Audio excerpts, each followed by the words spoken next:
mengoptimalisasi sumber dayanya dari sekolah. Jadi sumber daya yang ada di sekolah itu bisa dijadikan sebagai aset atau kekuatan sekolah untuk peningkatan kualitas pembelajaran di sekolah. Jadi melalui pendekatan ini namanya pendekatan PKBA, pengembangan komunitas berbasis aset. Jadi ada tujuh modal aset atau modal kekuatan bagi sekolah untuk menemukan aset-aset yang ada di sekolah. Jadi artinya kita jangan kekurangan yang ada di sekolah, kita jangan berfokus pada kekurangan itu. Jadi bagaimana kita menggali, mengidentifikasi aset-aset yang ada di sekolah itu kita manfaatkan sebagai untuk kekuatan kita, sebagai kekuatan kita untuk meningkatkan proses pembelajaran, meningkatkan mutu sekolah. Seperti itu. Jadi kita tuh sama-sama mengidentifikasi atau melakukan pemetaan aset-aset yang ada di sekolah yang kita bisa jadikan kekuatan kita di sekolah itu, menjalankan proses pendidikan di sekolah. Aset itu termasuk jadi ada tujuh modal tadi. Pertama modal manusia, kemudian ada modal politik, modal sosial, kemudian modal finansial, modal agama dan budaya, kemudian modal apa lagi yang ya ada 7 itu. Modal manusia, modal sosial, modal politik, modal agama dan budaya, modal finansial. Jadi ekosistem sekolah itu kan ada yang suatu bentuk interaksi antara makhluk hidup, biotik, dengan benda yang tidak hidup, abiotik. Bagaimana ini berhubungan juga dengan ekosistem sekolah. Jadi bagaimana konsep ekosistem di sekolah itu untuk memanfaatkan aset-aset yang ada di sekolah. Iya, jadi artinya kita tuh jangan menggunakan pendekatan berbasis kekurangan, tapi gunakanlah pendekatan berbasis yang ada ya. Kekuatan kita, kelebihan kita. Kita tuh punya kelebihan, cuma kita tuh nggak tahu gitu. Dan tidak mampu memanfaatkannya. Jadi kita nanti bisa melihat dari 7 modal itu. Kita lakukan pemetaan dari 7 modal aset tadi. Apa aja yang ada di sekolah ini?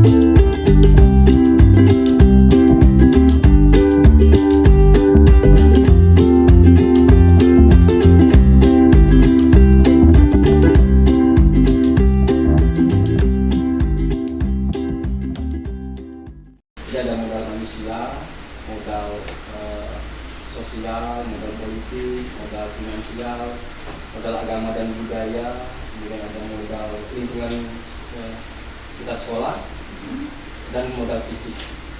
Nah, kita melihatnya dari 7 modal bangunan. Jadi kita melihatnya dari 7 modal itu. 7 modal. Enggak cuma bangunan kan, sarana prasarana kan? Iya, bangunan, sarana dan prasarana. Yo Pak, yang mana gitu ya? Maksudnya dari 7 itu Pak maunya yang mana yang kami sampaikan? Manusia, sosial, politik, agama dan budaya.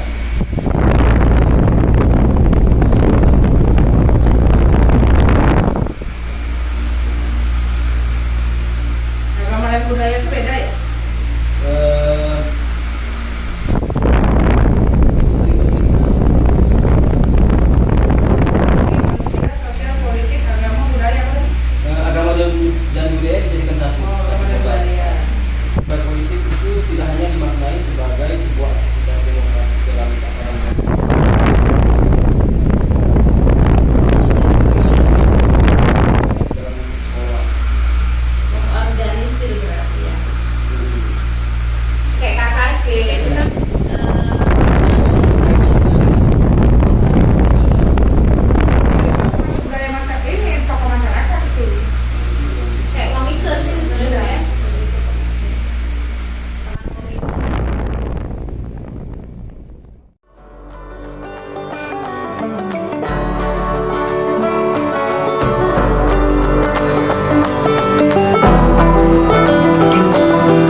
sejahtera, salam bahagia untuk kita semua.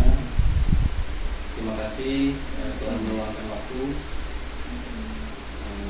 Ibu Rosintan, pelaku kepala sekolah, yang saya hormati, serta salah satu unsur dari guru, Ibu Lydia, yang saya hormati. Kemudian ada perwakilan dari orang tua. Selamat siang, Pak Hendro. Sehat, Pak? Ya, bersama murid juga, Aryo, murid kelas 5B. Oke. Jadi pada kesempatan ini kita berkesempatan untuk melakukan pemetaan ataupun mengidentifikasi aset yang menjadi sumber daya yang ada di sekolah kita. Nah, bagaimana kita melihat ataupun memandang sumber daya tersebut, apakah sebagai kelemahan ataupun kekurangan kita ataupun masalah kita, atau kita memandangnya sebagai suatu kekuatan.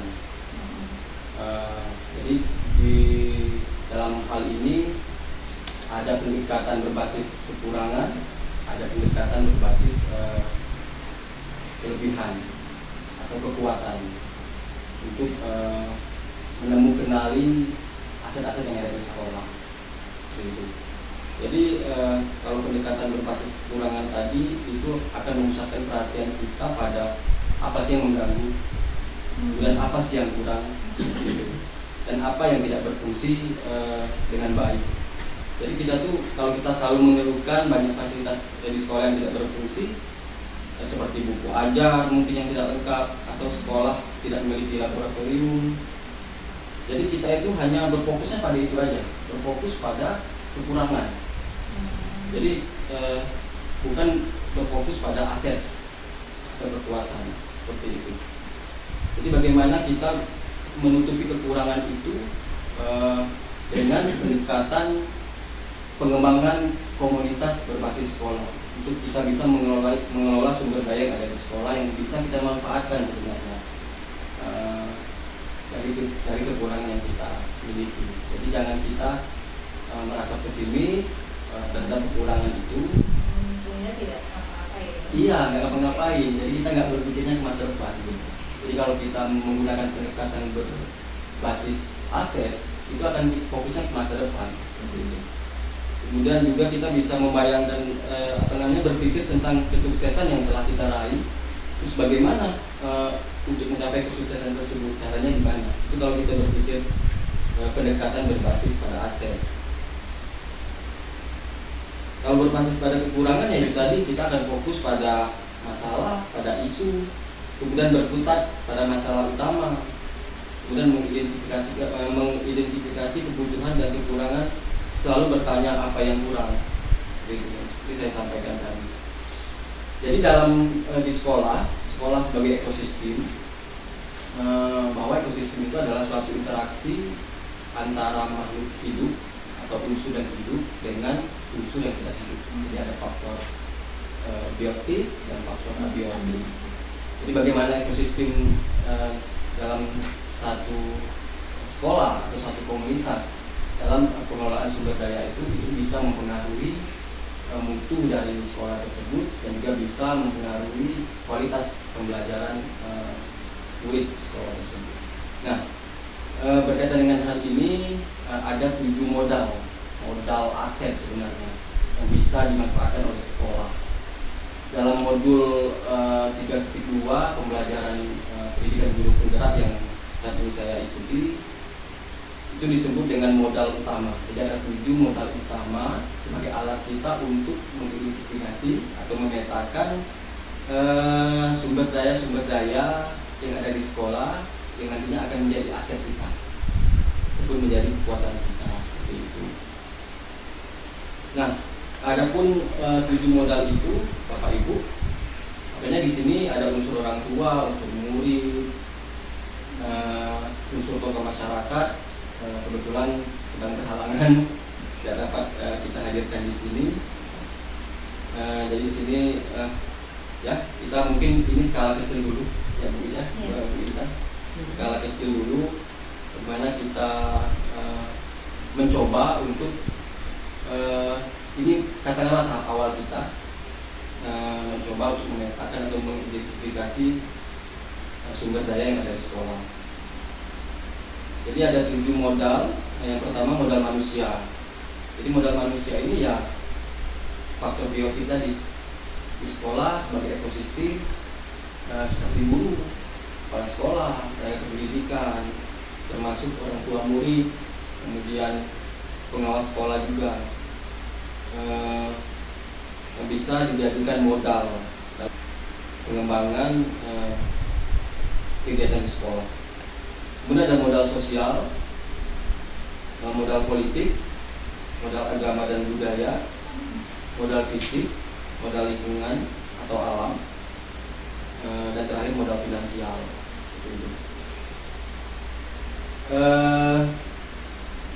Mungkin itu pembuka dari saya dalam kegiatan aksi nyata modul 3.2 yang saya lakukan hari ini. Dan selanjutnya saya ingin mengajak Bapak Ibu untuk lebih jelasnya ya secara visualnya kita bisa melihat video yang berkaitan dengan pengelolaan sumber daya.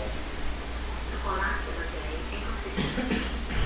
Apa itu ekosistem? Sebelum kita membahas sekolah sebagai ekosistem, mari kita pahami definisi ekosistem itu sendiri. Ekosistem adalah tata interaksi antara makhluk hidup dan itu video tentang sekolah sebagai ekosistem. Intinya saya ingin mengajak Bapak Ibu untuk melihat video pendekatan berbasis kekuatan dan pendekatan berbasis kekurangan.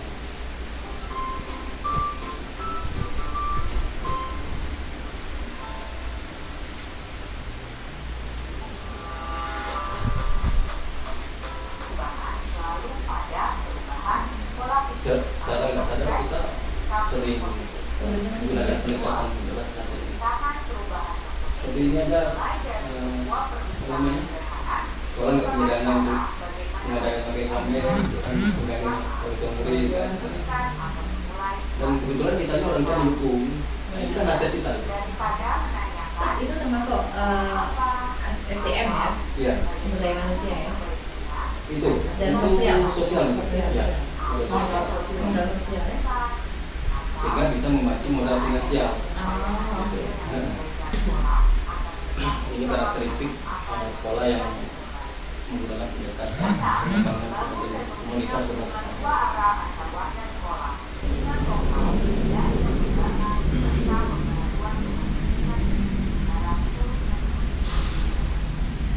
Ada 7 aset utama atau yang disebut juga sebagai modal utama dalam suatu komunikasi, yaitu pertama, modal manusia, keterampilan yang dimiliki oleh setiap warga Indonesia. dengan jadi modal tadi kita jelaskan. Kita bisa juga lihat di sini.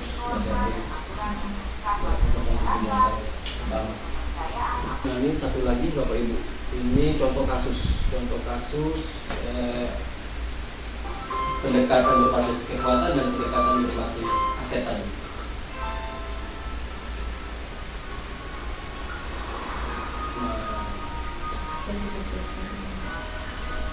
Kemudian dalam sebuah rapat persiapan perpisahan sekolah.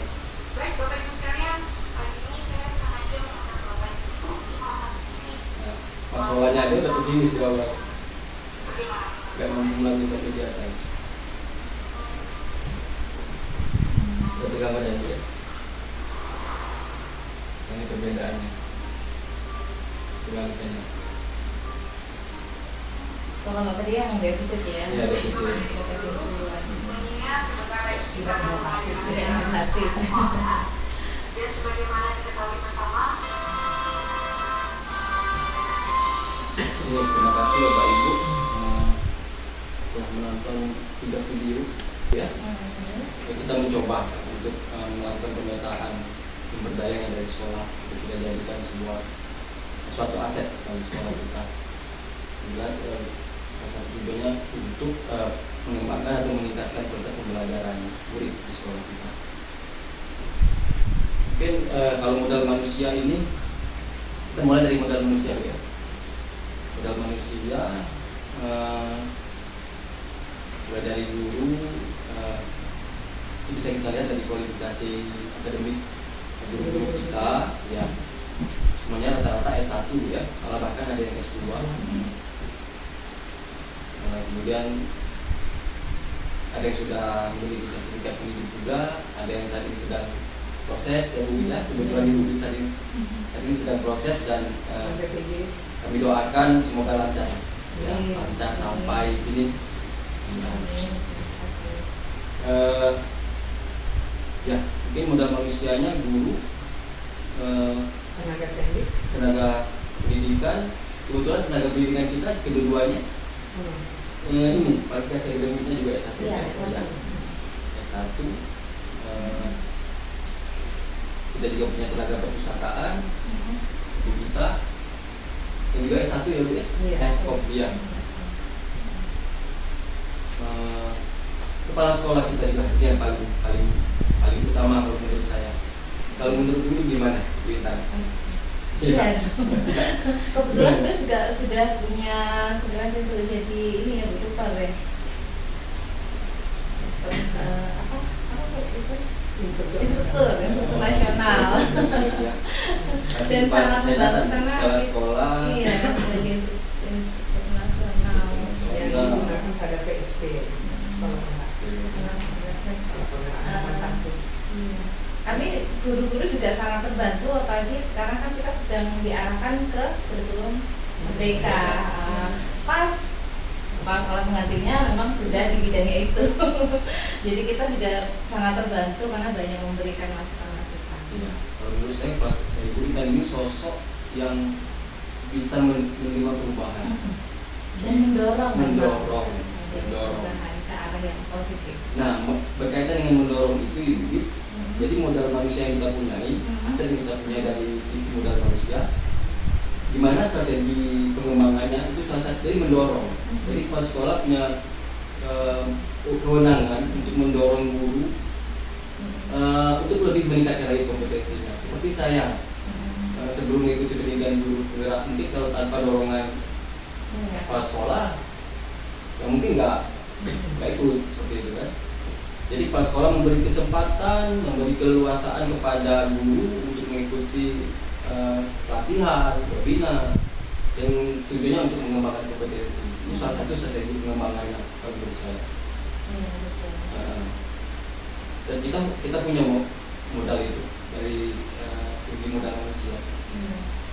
Jadi Ibu Intan ini orangnya up to date kalau menurut saya. Up to date. Bukan up to date. Benar. Iya, dan selalu upgrade. Nah, ya. terus juga tadi benar Pak mendorong guru-guru terutama untuk terus melakukan pengembangan diri karena sebenarnya itu juga jadi modal besar untuk sekolah. Dan dia selalu mendukung adanya kreativitas yang dilakukan oleh guru-guru. Ya. Jadi emang sosok pemimpin pembelajaran yang bukan hanya mengurusi administrasi sekolah, malah bisa juga menjadi pendorong komunitas, menjadi pemimpin pembelajaran yang berpihak kepada murid. Itu sudah ditunjuk juga oleh Satu lagi Pak. Ibu Intan.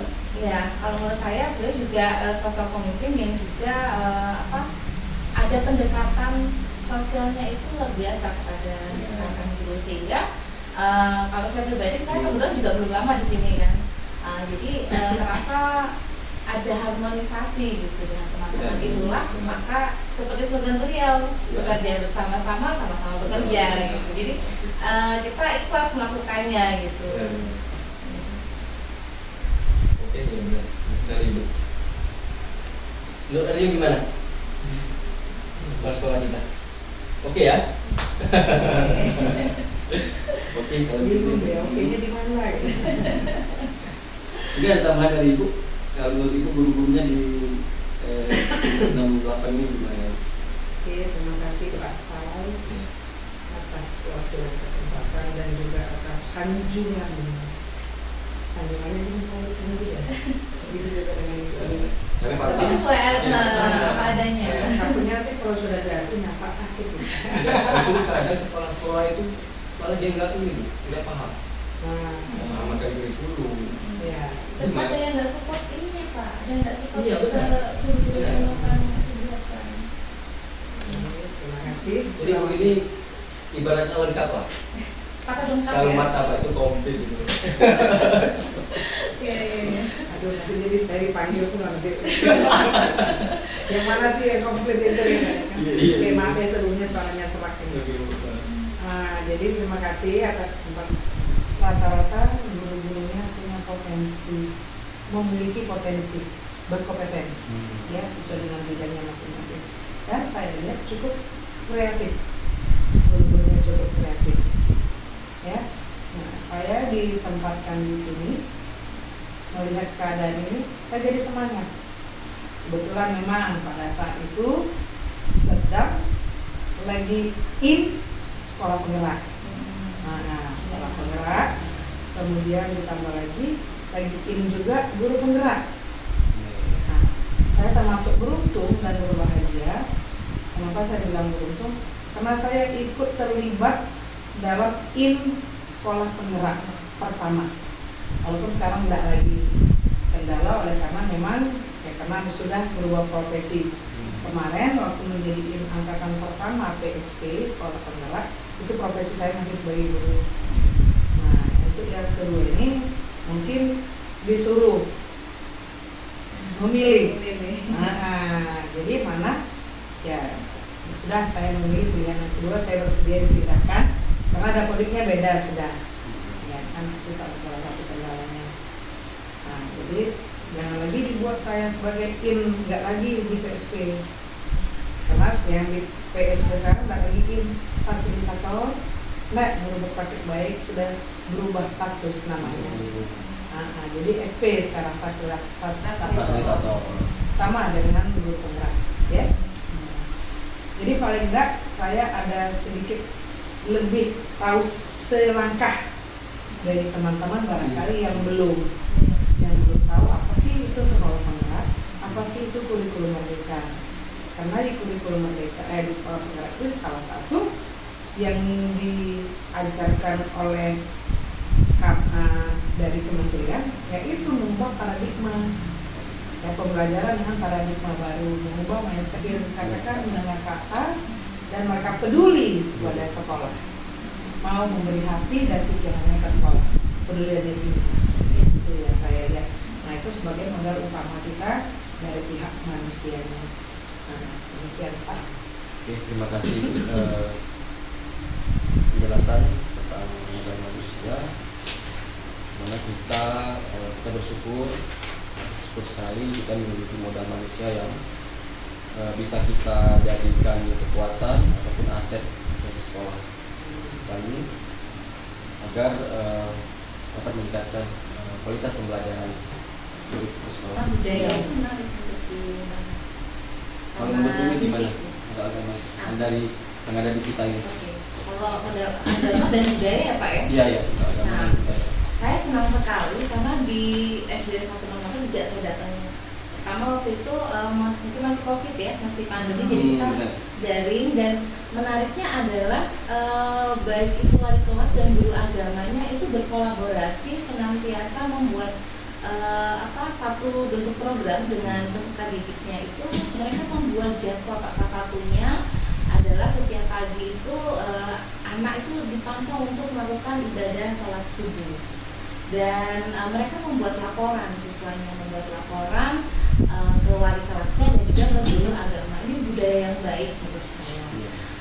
Selain itu juga waktu itu saya menemukan kok ada karung di laci kelas gitu. Ternyata untuk apa gitu? Ternyata memang, nah ini mungkin nyangkut ke fisik bahwa di sekolah kita itu ada satu musola tapi porsinya tidak terlalu besar. Nah ternyata menariknya adalah meskipun musola kita kecil tapi tidak menghalangi kegiatan keagamaan. Ternyata menariknya juga di sini setiap beberapa minggu sekali hari Jumat pagi itu kita mengadakan kegiatan ibadah bersama bagi yang muslim. Mereka ternyata membawa karung tadi untuk alas duduk. Nah jadi kita nggak kekurangan ide nih untuk melaksanakan ibadah bersama di lapangan kita yang tidak terlalu luas tapi cukup untuk peserta didik dan para guru. Terkadang juga kegiatannya tidak hanya dengan guru agamanya saja, kadang kita juga melibatkan tokoh agama di lingkungan kita. Dan yang murid-murid yang berbeda, yang agamanya non-muslim juga difasilitasi, mereka juga melakukan kegiatan ibadahnya bersama-sama di ruang kelas. Nah ini menurut saya luar biasa potensinya ya, jadi kekuatan. Dan kalau benar tadi bahwa kalau kita defisit ya aku musuhnya kecil ya nggak bisa lah. Iya, kita banyak. Iya banyak. Ini tuh 400-an kan. Dan ternyata nggak kekurangan ide gitu kan. Dan itulah potensinya. Jadi bisa memanfaatkan apa yang ada untuk bisa tetap menyelenggarakan kegiatan yang bermanfaat bagi siswa. Pembudayaan yang baik juga, setiap pagi kita ada para guru menyambut siswanya untuk memberikan salam dan seperti itu. Kayak ini salah satu kekuatan yang positif dan terus berkembang di sekolah kita. Terima kasih Bu Wit. Jadi meskipun kita ini memiliki perbedaan Bu ya, di sekolah kita ini kan beragam. Ada 4 agama sih nggak? Ada Hindu, Buddha, Kristen, Katolik, Islam, ada Konghucu yang ada. Konghucu yang ada. Konghucu yang ada. Tapi perbedaan itu malah justru menguatkan kita. Betul. Kalau kita bisa saling menghargai, kita bisa bertoleransi seperti itu ya Bu ya. Terus sekolah itu juga mendukung adanya kegiatan-kegiatan yang berkaitan dengan keragaman budaya. Ayo, dulu pernah ikut ini ya upacara hari Ini Sumpah Pemuda. Sumpah Pemuda. Ada pakai baju adat apa tuh? Masih ingat nggak? Oh ada Palembang ya. Ada boleh cerita sedikit Ariel tentang itu. Gimana tuh? Asik nggak? Kita upacara, tapi nggak cuma upacara ya, ada kegiatan lainnya di kelas ya. Ada cerita. Banyak perasaannya waktu itu. Seneng nggak tuh? Seneng ya. Ada parade kelas pakai baju adat. Ada ya? Tadi pakai baju adat apa kemarin? Palembang. Adat Palembang. Iya, soalnya ada Dan itu juga didukung semua oleh orang tua. Jadi mereka memakai pakai adat yang beragam. Ya tanpa dukungan orang tua tentu itu nggak bisa. Luar biasa. Jadi menurut Pak Yanto gimana Pak Yanto? Dari 7 modal tadi, apa yang bisa Pak Yanto memberi tanggapan mungkin atau masukan? Kalau dari modal lingkungan Pak Yanto gimana? Kalau menurut Pak Yanto? Lingkungan sekolah kita ini Pak Yanto.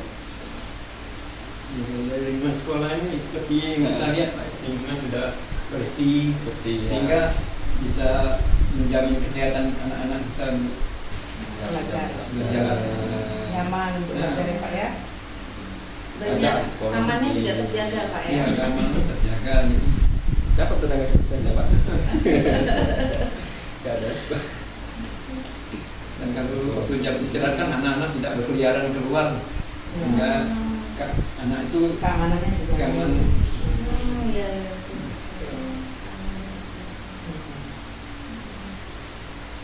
Dan selain lingkungan yang ada di sekitar sekolah, kalau menurut saya lingkungan alamnya, di mana sekolah kita ini berada di tengah-tengah kompleks perumahan masyarakat yang lokasinya bukan di pinggir jalan utama, gitu kan. Kemudian kondisinya aman, nyaman, kondusif, dan bisa juga dimanfaatkan sebagai sumber belajar, gitu ya. Saya juga pernah memanfaatkan itu terhadap materi yang relevan, karena di sekitar kita ini kan secara geografis juga tanahnya tuh seperti perbukitan, gitu.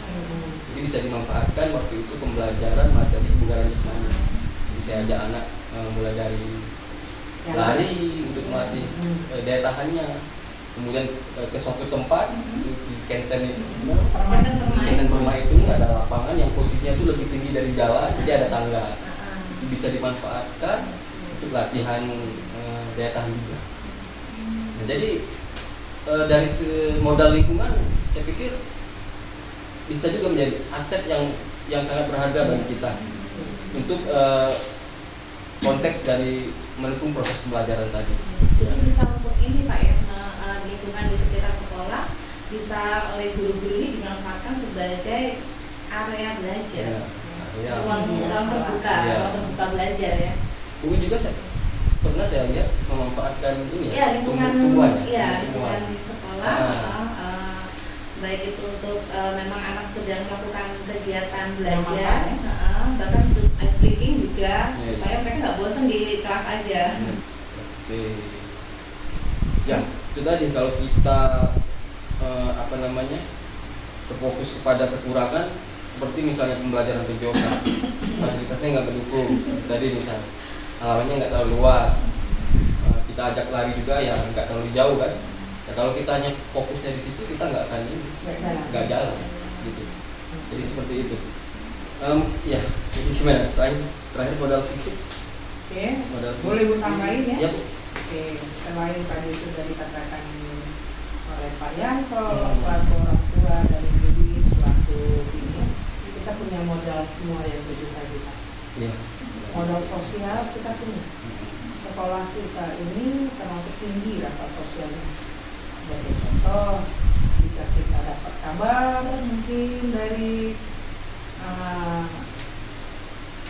pemerintahan kita, misalnya dari dinas, ada kebakaran tuh, masyarakat di sana mohon sumbangan bantuan. Kemudian dikasih tahu ada siswa yang salah satu korbannya, keluarganya korban kebakaran tadi. Kita bergerak cepat, guru-guru di sini bersama orang tua siswa itu prosesnya tinggi banget. Itu secara umum ke luar. Nah, yang ke dalamnya juga begitu, sama. Di antara kita ada yang suka cita, ada yang duka cita, kita cepat juga tanggap. Kita punya dana sosial tersendiri gitu, yang sudah Oh iya, kita dana sosial. bentuk. Nah, itu juga Ya? itu termasuk modal Itu finansial. termasuk modal finansial Iya, kita, benar. termasuk modal sosial juga dan finansial. Iya.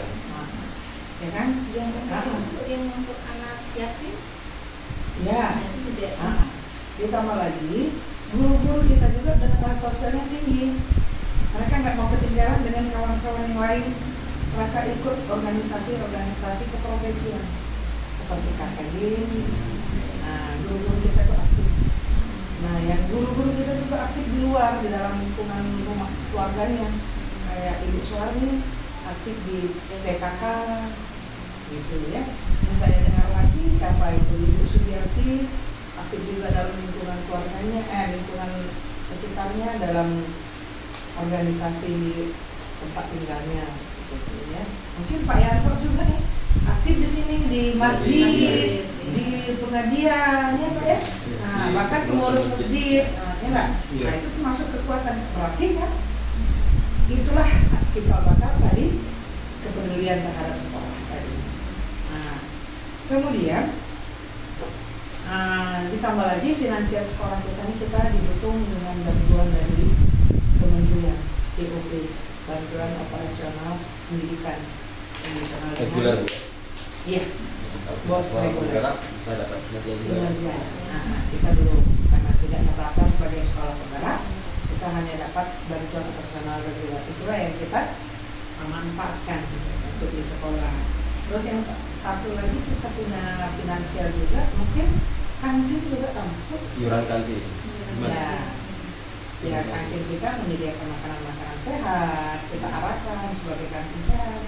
Dan mereka juga punya kontribusi untuk sekolah sebagai tambahan di sekolah itu yang mendukung kita menjaga lingkungan Lingkungan sekolah. sekolah kita, untuk membeli bukunya, ibarat untuk bunga, untuk kebersamaan kita kalau ada hal yang dibutuhkan, gitu ya.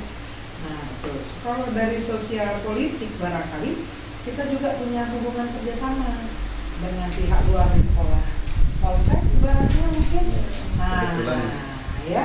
Ibu suaminya ini juga ya. Ya, tapi itu memang kita jalin hubungan kerjasama Iya. dengan polsek, karena bagaimanapun itu adalah lingkungan yang kita sosial kita kan. Terus puskesmas, ya puskesmas itu termasuk lingkungan politik juga termasuk menurut saya. Ya, bisa ya di organisasi kan, organisasi dengan organisasi yang saling kerjasama dan ke masyarakat kan. terlibat aktif. Ya. Kemudian komite kita punya komite sekolah, dia juga kita nanti komite sekolah. Nah kali itulah barangkali, dan juga mungkin yang kegiatan pramuka, mungkin itu termasuk kegiatan politik nggak? Kita punya dengan Porcap, termasuk termasuk. Jadi semacam kita tuh punya link Ya, kita tuh punya kuat. kita punya hubungan dengan Porcap, Benar. Parkir cabang kan. Kita punya juga hari kemarin sudah kerjasama dengan Puskesmas, bukan Puskesmas, apa namanya, perpustakaan keliling, dan mereka mau meminjamkan bukunya ke kita yang setiap 3 bulan sekali nanti diputar. Dan rutin berapa Rutin, kali tiap- kayaknya Bu ya untuk datang ke sekolah? Ya, sebulan Bulan sekali sekali. minimal mereka keliling ke sekolah, dan kita dipinjamkan buku 3 bulan sekali kita bisa tukar. Gitu. Buku itu bisa dimanfaatkan oleh siswa, itu termasuk salah satu, mungkin bisa juga kerjasama, mungkin ada hubungan juga Kak, dengan politik dan organisasi tadi. Itu salah satu kekuatan kita. Kalau fisik, secara bangunan kita juga punya fisik yang bagus sekolah kita. Walaupun secara dibandingkan dengan sekolah-sekolah yang gede, kita termasuk ruang lingkupnya kecil ya. Iya. Nah, walaupun kita masih punya ada gedung yang sekarang masih dalam dapodik kategori rusak sedang, ya rusak sedang. Kalau kasat mata kita mengatakannya rusak Berat. berat. Tapi kalau menurut Dapodilnya barangkali masih banyak yang lebih berat dari situ. Kita masih kategori rusak sedang. Jadi kita masih guyuri, masih bisa kita manfaatkan. Ya, fisik kita juga secara finansial bangunannya juga bagus. Kita juga punya ruang kantor, ruang kelas yang bagus, dan UKS juga walaupun masih sederhana, belum layak sih dikatakan UKS. Dan kita punya pustaka, barangkali pustaka juga belum layak yang dikategorikan pustaka yang bertaraf ibaratnya sesuai standar. Belum sesuai standar ya. UKS sama puskesmas kita belum standar. Begitu juga dengan musola. Itu adalah kekuatan kita, dan kita juga masih punya gudang yang gudangnya darurat. Itu harusnya kita kalau standar belum cukup, tapi itu masih layak dan masih bisa kita manfaatkan. Itu barangkali lingkungan kekuatan sekolah kita, modal utama, 7 modal utama kekuatan sekolah kita yang menjadi modal utama kita ya. Dan kekurangan tadi itu tadi gudang kurang. Kalau kita mau ibaratnya itu menjadi dibuat sebagai apa namanya ya, tempat penyimpanan kurang memadai ibaratnya kan, kurang layak. Tapi kita usahakan gimana supaya layak dipakai. Kekurangan kita itu kita buat supaya bisa dipakai. Begitu juga dengan UKS tadi. UKS tadi itu kurang layak, itu belum UKS namanya. Belum. Jadi bagaimana kita manfaatkannya semaksimal mungkin dengan membuat itu tidak menjadi kelemahan, tidak menjadi kekurangan. Begitu juga dengan pustaka kita. Sehingga pustaka kita walaupun kecil, luasnya tidak mencukupi untuk menampung anak membaca sekian ini, kita buat mereka bergiliran datang mengunjungi pustaka. Jadi kelemahan kita tadi itu tidak membuat kita ciut untuk melakukan proses pembelajaran. Dengan kekurangan dari sisi sarana dan finansial tadi, prasarananya, mungkin bisa ditonjolkan program kegiatan yang berhubungan dengan UKS tadi. Nah ini satu lagi kita lupa, kita juga punya mungkin masuk politik juga barangkali, ini apa masuk budaya, kurang paham saya. Coba kita sama-sama rumikan. Kita punya ekskul yang saat ini kita bisa banggakan. Salah satunya pramuka yang sudah sampai ke taraf nasional, dan yang kedua ini kita punya drum band yang tidak semua sekolah punya, dan itu aktif. Kita punya pembina-pembina yang cakap. Kita tergantung pembinanya dari sisi mana. Termasuk kekuatan orang tua. Dan dukungan orang tua berarti termasuk ke sosial. Kalau orang tua modal mana? SDM. Modal apa itu? Bisa Manusia. modal manusia. Ya mungkin Modal politiknya ada kedekatan. modal politiknya ada kedekatan dengan Ya. OKA, dengan Ya. keluarga, Ya, dengan ya, organisasi. Nah, finansialnya barangkali kita punya alat-alatnya. Alat-alat lomba yang untuk tampil Itu lebih ke modal fisik. Fisik ya. Kalau finansialnya kontribusi Kontribusi. kolaborasi dengan Kolaborasi dengan masyarakat masyarakat. dengan Saya rasa cukup pertemuan kita hari ini. Terima kasih sekali lagi saya ucapkan kepada Ibu Sultan, Pak Sekolah SD 168 Palembang, Bu Widya, guru kelas 5A ya, dan juga orang tua siswa, Pak Yanto, dan salah satu murid, termasuk murid unggulan kita juga di sekolah ini, Aryo, murid kelas 5B. Sekali lagi saya mengucapkan terima kasih atas pertemuan ini.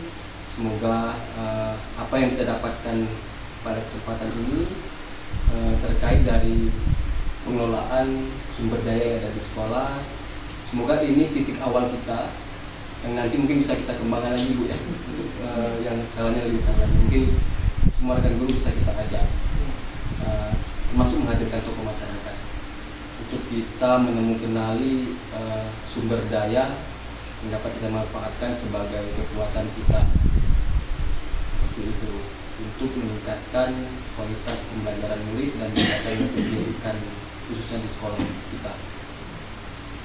Saya rasa cukup. Saya akhiri. Wabillahi taufiq wal hidayah. Wassalamualaikum.